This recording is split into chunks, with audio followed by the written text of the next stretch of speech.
সুপ্রিয় দর্শক, আসসালামু আলাইকুম। আপনাদের সবাইকে স্বাগত জানাচ্ছি টক উইথ সিরাজের এখনকার আলোচনায়। আপনাদের সঙ্গে আছি আমি সিরাজুল ইসলাম। দর্শক, গুরুত্বপূর্ণ তিনটি টপিক নিয়ে আজকে কথা বলবো। একটা হচ্ছে ইসরায়েল নাকি ইরানের উপরে একতরফা হামলা চালানোর পরিকল্পনা করছে। এদিকে মার্কিন প্রেসিডেন্ট ডোনাল্ড ট্রাম্প তার একান্ত কর্মকর্তাদেরকে বলেছেন, ইরানের সাথে যদি হরমুজ প্রণালী নিয়ে চুক্তি হয়, অর্থাৎ ইরান যদি হরমুজ প্রণালী খুলে দেয়, তাহলে পরমাণু চুক্তি ছাড়াই তিনি যুদ্ধ বন্ধ করে ফিরে যাবেন। শুধু তাই না, তিনি একই সাথে বিজয় ঘোষণা করার পরিকল্পনা করছেন। এদিকে ইরানের পররাষ্ট্রমন্ত্রী আব্বাস আরাকচি বলেছেন, যতক্ষণ পর্যন্ত না আমেরিকা ইসলামাবাদ সমঝোতা স্মারক লঙ্ঘন বন্ধ করবে, ততক্ষণ পর্যন্ত তার সাথে কোনো আলোচনা নেই। এদিকে ইরানের প্রেসিডেন্ট মাসুদ পেজেশকিয়ান ইরানের সর্বোচ্চ নেতা আয়াতুল্লাহ মুস্তাফা খামেনির সাথে প্রথমবারের মতো দেখা করেছেন। সুপ্রিয় দর্শক, এই বিষয়গুলো নিয়েই এখনকার আলোচনায় বিস্তারিত কথা বলবো। আশা করি আলোচনাটি ভালো লাগবে এবং আপনারা শেষ পর্যন্ত সঙ্গে থাকবেন। আলোচনাটা যদি ভালো লাগে তাহলে লাইক, কমেন্ট, শেয়ার করবেন এবং চ্যানেলটি সাবস্ক্রাইব করে প্লিজ সাথেই থাকবেন। দর্শক, চলুন বিস্তারিত আলোচনা করি। প্রথম যে বিষয়টি আমি উল্লেখ করেছিলাম সেটি হচ্ছে ইসরায়েল নাকি ইরানের উপরে একতরফা হামলা চালানোর চিন্তা করছে। এই আলোচনায় ঢোকার আগে আমি আপনাদেরকে একটু বলে রাখি, সেপ্টেম্বরেই কিন্তু ইসরায়েলে নির্বাচন। সেই নির্বাচনে যদি নেতানিয়াহুকে ক্ষমতায় আসতে হয়, তাহলে একের পর এক যুদ্ধের ভেতরে থাকতে হবে এবং তাকে ইসরায়েলের লোকজনের কাছে দেখাতে হবে যে নেতানিয়াহু ছাড়া ইসরায়েলে আর কোনো লোক নেই, যে ব্যক্তি ইরান এবং হামাস, হিজবুল্লাহ সবার সাথে শেষ পর্যন্ত লড়াই করে যাচ্ছে। এই বিষয়টা ইসরায়েলের জনগণের সামনে তুলে ধরে ভোট ভিক্ষা করবেন এবং তিনি নির্বাচনী বৈতরণী পার হওয়ার চেষ্টা করবেন। তা দিয়ে তিনি আসলে পার হতে পারবেন কি পারবেন না সেটা পরের কথা, বাট তার ফিলসফিটা, তার মেন্টালিটিটা এইরকম। এবার আমরা মূল কথায় যাই। আমি কথা কেন বললাম এই কারণে যে যেখানে আমেরিকা ইরানের সাথে যুদ্ধে পারেনি, মোটামুটিভাবে পরিষ্কার তো, সেখানে নেতানিয়াহু বলছে যে তারা এককভাবে ইরানের উপর হামলা চালাবে, সেই পরিকল্পনা নাকি করছে। এটা কি সম্ভব? ইসরায়েলি গণমাধ্যম বলছে কথাটা। ইরান তো সবসময় বলে আমেরিকা যদি ইসরায়েলের পাশে না থাকে তাহলে এক সপ্তাহ তো টিকবে না ইসরায়েল ইরানের সামনে। এবং আমরা মধ্যপ্রাচ্যের যে যুদ্ধ গেল তাতে তো কম বেশি আমরা দেখতে পেয়েছি কি পরিস্থিতি। সেক্ষেত্রে এই আসন্ন নির্বাচনের আগে যদি নেতানিয়াহুর সরকার ইরানের সাথে নতুন করে যুদ্ধে জড়িয়ে পড়ে, তাহলে হয়তোবা বড় রকমের একটা প্রভাব পড়বে ইসরায়েলের নির্বাচনে তো বটেই, এবং নেতানিয়াহুর ক্ষমতার ভাগ্যে যে কি আছে তা বলা যায় না। আমার কাছে ব্যক্তিগতভাবে মনে হচ্ছে যে এই ধরনের যুদ্ধে যদি জড়ায় তাহলে ভয়াবহ রকমের ক্ষয়ক্ষতির মুখে পড়বে ইসরায়েল, আমার কাছে মনে হচ্ছে। কারণ এতদিন যে যুদ্ধ করেছে আমেরিকা ইসরায়েল মিলে ইরানের বিরুদ্ধে, সেই সময় মধ্যপ্রাচ্যের বহু দেশে আমেরিকার ক্ষেপণাস্ত্র প্রতিরক্ষা ব্যবস্থা ছিল, অনেক দেশের ছিল। তারা এগুলোকে, ইরানের ক্ষেপণাস্ত্র, ড্রোন, এগুলোকে ধ্বংস করার চেষ্টা করেছে, ইন্টারসেপ্ট করার চেষ্টা করেছে। এখন কি ক্রাইসিস সেটা তো আমরা কম বেশি সবাই জানতেই পারছি। সেই জায়গায় নেতানিয়াহু যদি ইরানের সাথে যুদ্ধে জড়িয়ে পড়ে তাহলে পরিণতি সম্ভবত অনেক বেশি ভয়াবহ হতে পারে। আমার কাছে মনে হয় যে ইরান সেটাকে সুযোগ হিসেবেও গ্রহণ করতে পারে। দেখা যাক কি হয়, আদৌ তারা এই ধরনের হামলায় জড়ায় কিনা। এদিকে ইরান বলেছে, ইরানের পররাষ্ট্রমন্ত্রী সাইদ আব্বাস আরাকচি, গতকালকে থেকে তো শুরু হয়েছে ইরানের পক্ষ থেকে বিভিন্ন রকমের শর্ত দেয়া। অনেকগুলো শর্ত আমেরিকাকে দেওয়া হয়েছে যে এই শর্তগুলো পূরণ না করা পর্যন্ত হরমুজ প্রণালী খোলা হবে না।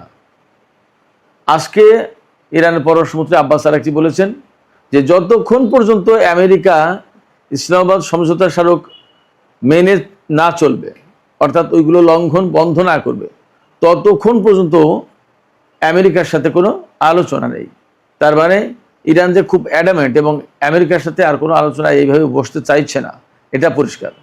এবং ইরান যে কথা বলছে সেটা হচ্ছে এই যে ইসলামাবাদ সমঝোতা স্মারক সই হয়েছিল পাকিস্তান, তুরস্ক, কাতার সবার প্রচেষ্টায়, এবং বেশ খানিকটা আলাপ আলোচনা দিন দরবারের পর। এই আলাপ আলোচনার দিন দরবারের পর যখন আমেরিকা সেই সমঝোতায় সই করলো, ইরান সই করলো, তার অল্প কয়েকদিনের ভেতরেই তারা সেই সমঝোতা লঙ্ঘন করলো, ইরানের উপর হামলা চালালো, আবার সেই নৌ অবরোধ আরোপ করলো, নিষেধাজ্ঞা আরোপ করলো, সম্পদ, বিদেশি সম্পদ ছাড় দিল না, কোনো কিছু করলো না, সমঝোতায় যা যা বলা ছিল তার কিছুই করলো না। ফলে এই যুদ্ধবিরতি একদম টোটালি ভেঙে গেল এবং সমঝোতা বাতিল হয়ে গেল।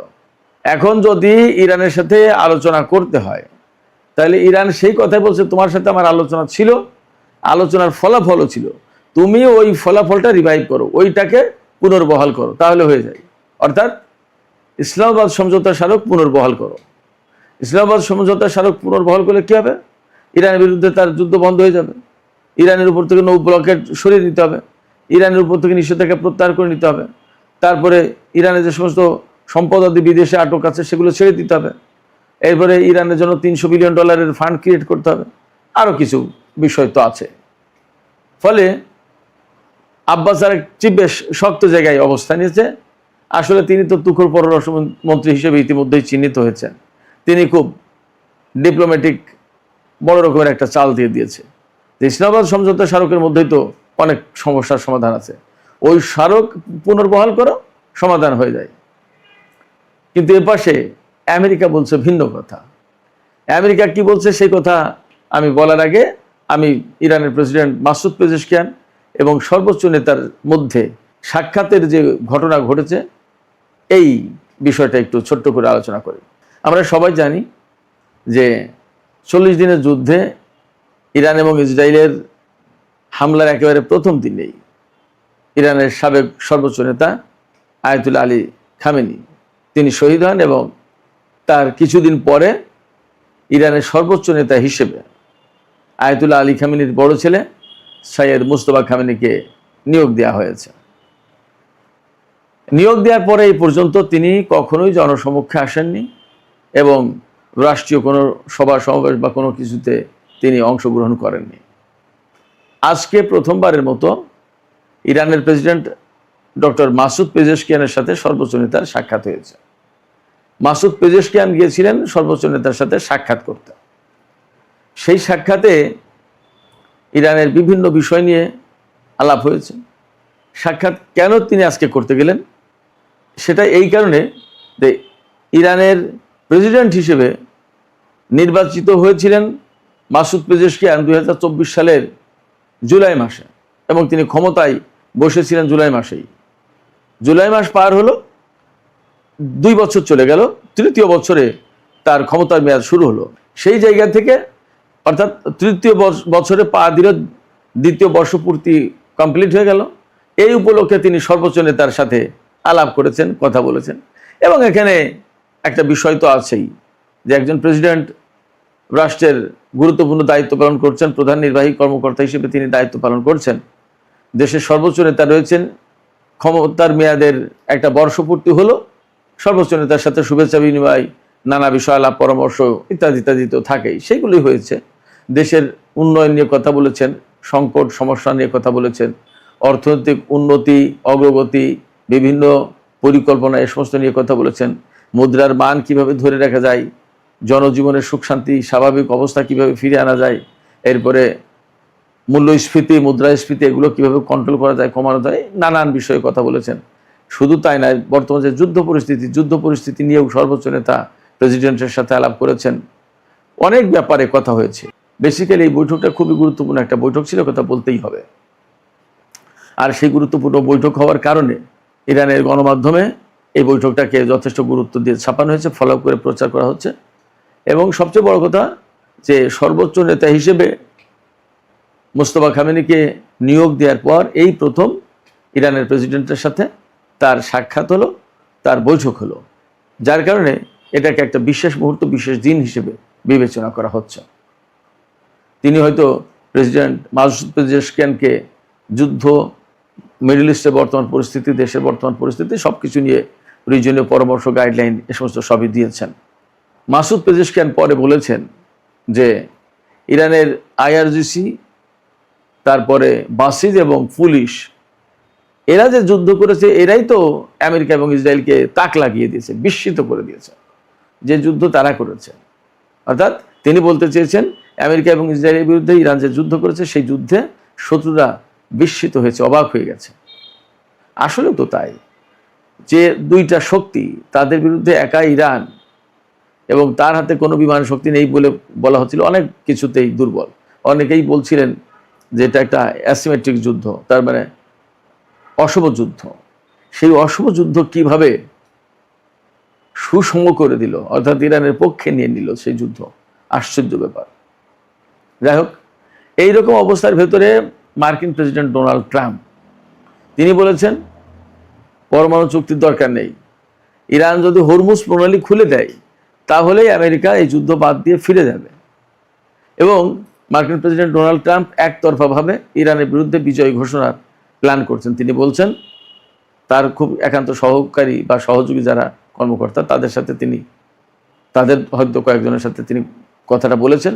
তিনি বলেছেন যে আমরা ইরানের বিরুদ্ধে সামরিক দিক দিয়ে যে সমস্ত লক্ষ্য অর্জন করতে চেয়েছিলাম তার সব হয়ে গেছে, এখন আর সামরিক অভিযান না চালালেও চলবে, আমরা এখানে একটা বিজয় ঘোষণা করব, বিজয় ঘোষণা করে আমরা চলে যাব, এখানে আমাদের আর পরমাণু চুক্তির দরকার নেই। অর্থাৎ তারা সবচেয়ে বড় করে যে বিষয়টি দেখছিল যে পরমাণু চুক্তি, পরমাণু সংকট নিয়ে ইরানের সাথে তার এত বেশি টানাপোড়েন, এত যুদ্ধ বিগ্রহ, এত কিছু, সেই পরমাণু চুক্তি আর তার লাগবে না, এখন বাবা হরমুজ প্রণালী খুলে দাও। অনেকটা পরিস্থিতি এইরকম যে ছেড়ে দেওয়া কে দেওয়াছি অবস্থা। এটা হচ্ছে মার্কিন ওয়াল স্ট্রিট জার্নালের খবর। ডোনাল্ড ট্রাম্প একতরফা বিজয় ঘোষণা করবেন এবং পরমাণু চুক্তি ছাড়াই শুধু হরমুজ প্রণালী খুলে দিলেই তার আশা পূরণ হয়ে যায়, তিনি চলে যান, আর এই যুদ্ধ করবেন, এরকম একটা ব্যাপার। সবকিছু মিলে দেখা যাচ্ছে যে আমেরিকা আসলে বেশ একটা ক্রিটিক্যাল টাইমের ভেতরে আছে এবং মনে হচ্ছে তারা খুব শিগগিরই যুদ্ধ শেষ করে দিতে পারেন। আবার এমনও হতে পারে যে এইগুলো বলে বলে বলে বলে ইরানকে একটা বিভ্রান্ত করে, অর্থাৎ ইরানকে বোঝাতে সক্ষম হলো যে আমেরিকা যুদ্ধ করছে না, ইরানও তাদের যুদ্ধ প্রস্তুতি আপাতত ডাউন করলো। এর ভিতরে হঠাৎ করে আমেরিকা ইরানের উপর বড় রকমের হামলা চালিয়ে বসতে পারে। অতএব ইরানকে যথেষ্ট সতর্ক থাকতে হবে এই ব্যাপারে। তো সুপ্রিয় দর্শক, এখনকার আলোচনা আমি এখানে শেষ করতে চাইছি। আলোচনা শেষের আগে আপনাদের কাছে প্রশ্ন করি, ডোনাল্ড ট্রাম্প যে বলছেন যে তিনি হরমুজ প্রণালী খুলে দিলেই পরমাণু চুক্তি ছাড়াই চলে যাবেন, এটা কি আসলে তার মনের কথা নাকি কৌশল? একই সাথে আপনাদেরকে আর একটা প্রশ্ন করি, ইসরায়েল যে একতরফাভাবে ইরানের বিরুদ্ধে হামলা চালাতে চায়, সেই সক্ষমতা আছে কিনা ইসরায়েলের? এবং হামলা যদি ইসরায়েল একতরফাভাবে এককভাবে ইরানের উপর চালায় তাহলে তার পরিণতি কি হতে পারে? সুপ্রিয় দর্শক, আপনাদের মতামত জানিয়ে কমেন্টে লিখুন, আর ভিডিও ভালো লাগলে লাইক কমেন্ট শেয়ার করবেন এবং চ্যানেলটি সাবস্ক্রাইব করে সাথেই থাকবেন। দর্শক, আপনাদের সবাইকে অনেক অনেক ধন্যবাদ জানিয়ে এখনকার আলোচনা এখানে শেষ করছি। আপনারা সবাই অনেক ভালো থাকুন। আল্লাহ হাফেজ।